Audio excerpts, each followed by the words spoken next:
بسم الله الرحمن الرحيم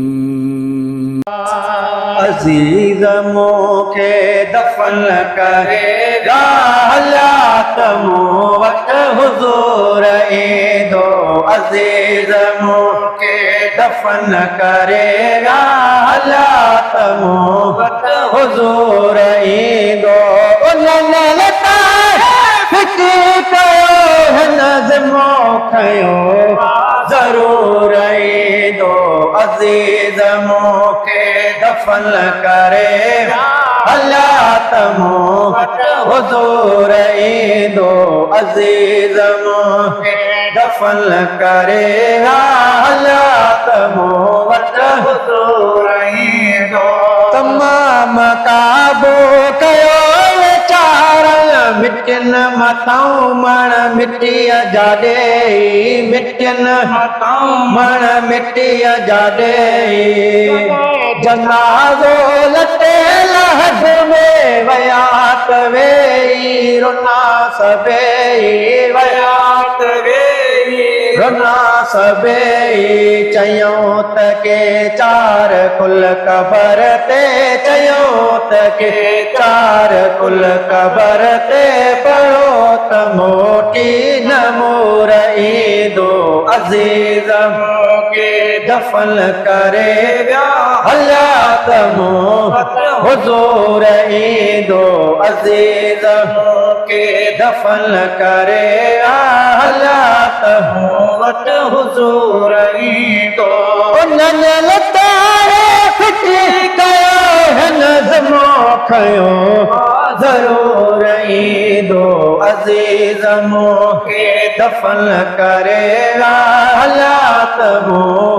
حضور عیدو عزیز موکے دفن کرے گا اللہ تمو حضور عیدو ہوا تو پہنجا قریب پر تو قبر حوالے کیو ہلایا قبر حوالے کیو ہلایا نموئی جو دکھ جن سہی سگو سے دکھن جادا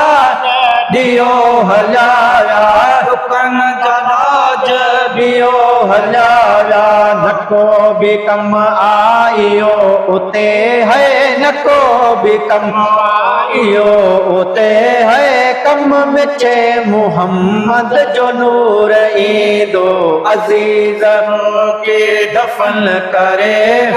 اللہ تمو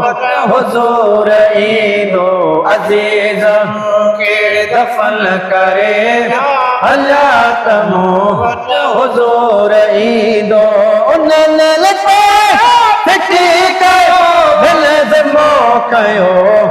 ضرور عیدو عزیز موکے دفن کرے اللہ تمو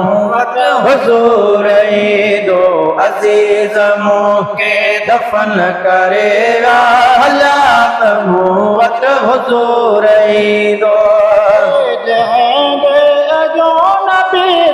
خوب کو خوش نصیب ہوں دو خوب کو خوش نصیب ہوں دو ملائک کھڑدا قدم کوئی حساب ویلے حبیب ہوں دو حساب ویلے حبیب ہوں دو سور کھلدا بھلی کھلن پیا قصور کھلدا بھلی کھلن پیا کریم بخشن قصور عیدو عزیز موکے دفن کرے گا اللہ تمو حضور عیدو عزیز موکے دفن کرے گا اللہ تمو حضور عیدو تیرا منسا میرا بانیو وڈو مہیسر مٹھو مٹھو وڈو مہیسر نبی مٹھو میں ہر آئے بدار چمدا हलो मुहम्मद तहु बिचो हलो मुहम्मद तहु बिचो गुनाहगारन गरीबड़न के गुनाहगारन गरीबड़न के दिल भर का दूर ईंदो अजीज मोखे दफन करे